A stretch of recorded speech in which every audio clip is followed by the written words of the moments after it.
Fakta 31 dalam hal ini online-nya Fakta News. Kepada kami makin kami persilakan.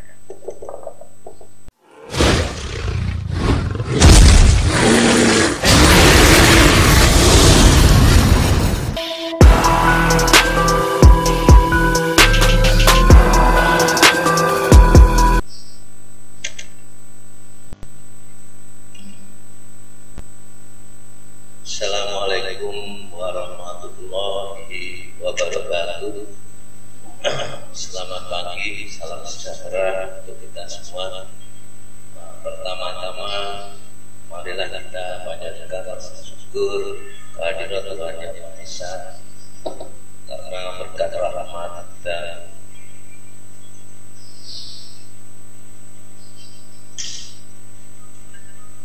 dan pemberian kesehatan pada kita sehingga kita bisa berkumpul dalam acara pelatihan jurnalistik yang saya selenggarakan atas nama PT Fakta 31. Dalam hal ini kita dalam media biasa kita kenal dengan Fakta News.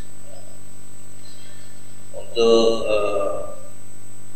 kawan-kawan yang hadir dalam pelatihan jurnalistik ini, mohon maaf mungkin ada mendengar beberapa kawan atau rekan yang tidak bisa ikut serta dalam pelaksanaan ini karena pertama kita memang sengaja membatasi jumlah peserta. Kedua, memang verifikasi kita terhadap peserta ini agak sedikit ketat karena berkaitan pembatasan. Dalam hal ini mungkin sama-sama tahu kita juga harus patuh terhadap prokes. Dan kemarin saya juga masih terakhir diberi izin untuk pelaksanaan yang kita selenggarakan pada hari ini dan besok. Jadi ketatnya yang berkaitan dengan COVID ini sehingga apa yang kita selenggarakan, kalau kita mungkin menginginkan meriah, semuanya bisa ikut serta dalam background apapun sehingga bagaimana mengenal PES secara utuh. Bapak-bapak, mas-mas, bapak yang hadir dalam kesempatan ini, perlu saya sampaikan, konten Fakta News ini berdiri sejak 2013 mungkin media lokal pertama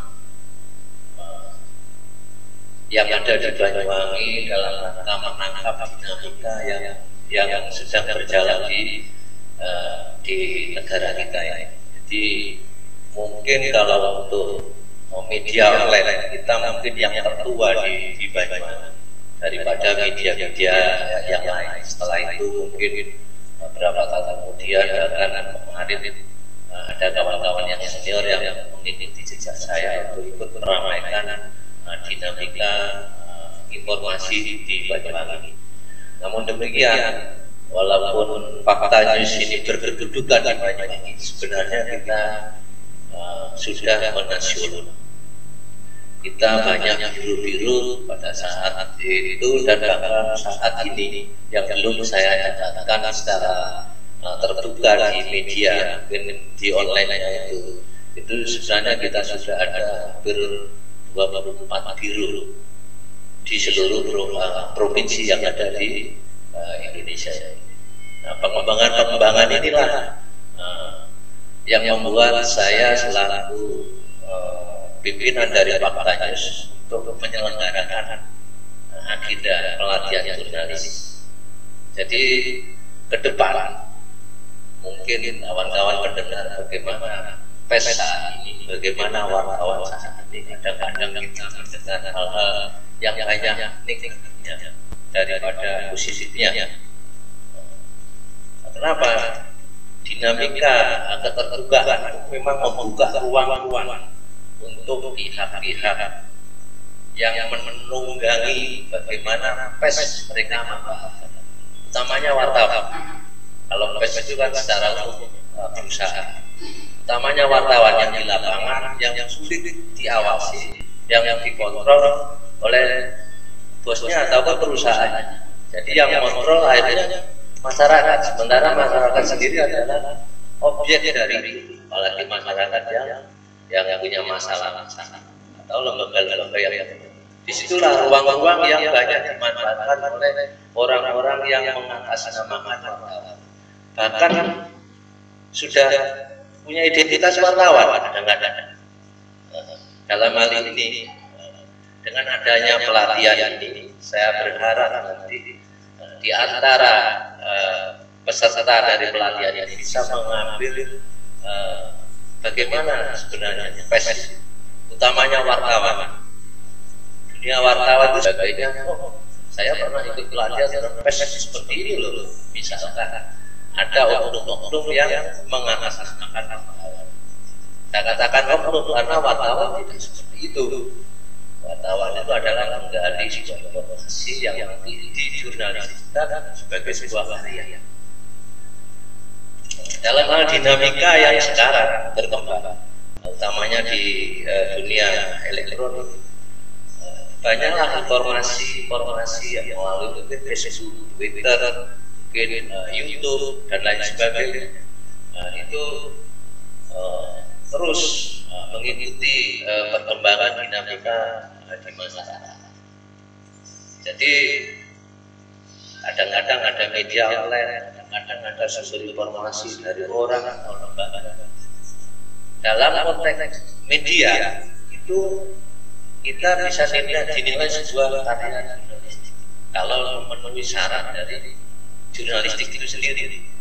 Misalkan bapak-bapak nanti, bapak atau mas-mas ini yang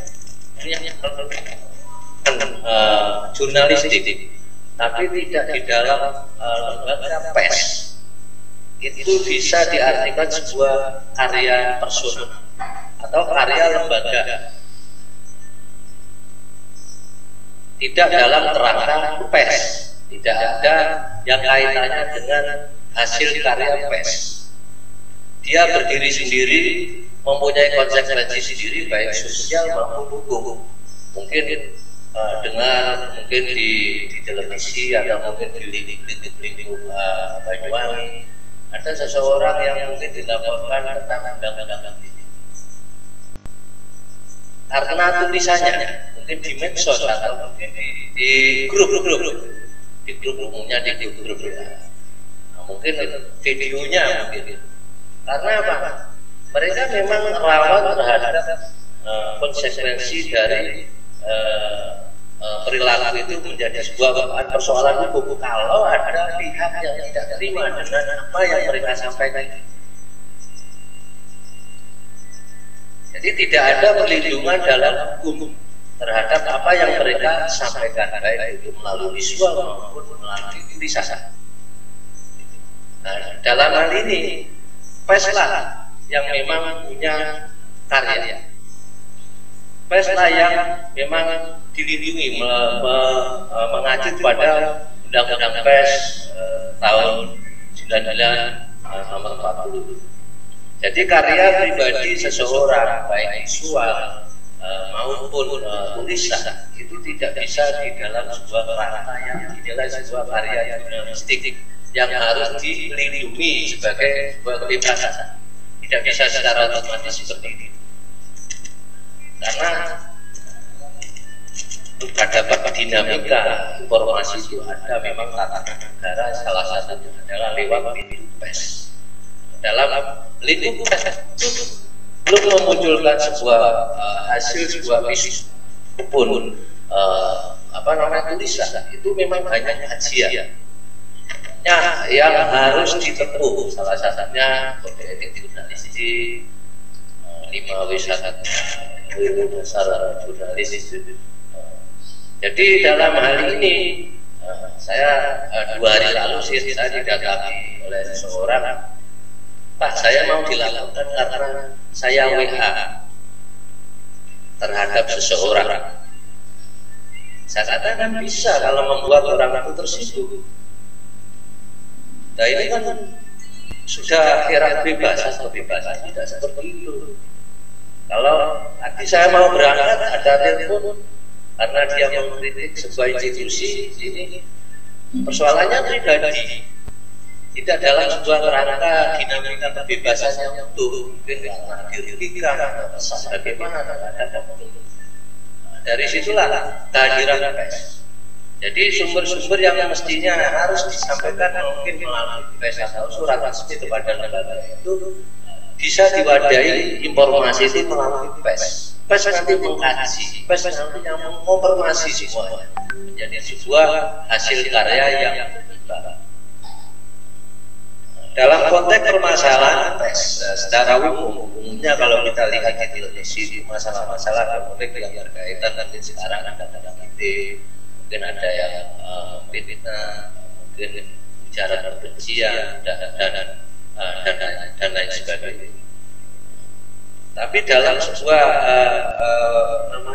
informasi yang berkembang, bukan tidak mungkin pada saat kita ngomongkan budaya, mungkin seni yang sifatnya kita ngomong person lewat medsos dan lain sebagainya, bisa membuat orang lain yang punya latar belakang sama itu mungkin tidak terima, bisa juga rawan terhadap jeratan tentang undang-undang ITE itu sendiri. Dalam hal ini saya menggarisbawahi pers lah tempatnya di situ. Monggo teman-teman berinteraksi dengan pers itu bagaimana nanti disampaikan oleh pemateri-pemateri yang andal yang sudah ada dalam agenda sekarang ini. Untuk yang berkaitan dengan hukum ini ada ahlinya di senior saya, ketua Perhimpunan Advokat Indonesia cabang Banyuwangi 2 periode, juga termasuk pengacara senior yang ada di Banyuwangi.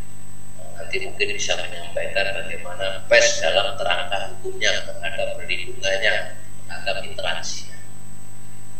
Saya kira dari saya nanti saya tambahi konten yang berkaitan dengan fakta news. Nanti mungkin ke depan itu akan kita tambahi dengan rubrik-rubrik yang sifatnya lokalistik, baik itu wisata yang sekarang Banyuwangi yang sedang mulai menanjak, itu toh kita sebagai warga Banyuwangi melalui profesinya punya tanggung jawab moral ikut menaikkan pariwisata dari segi budayanya juga.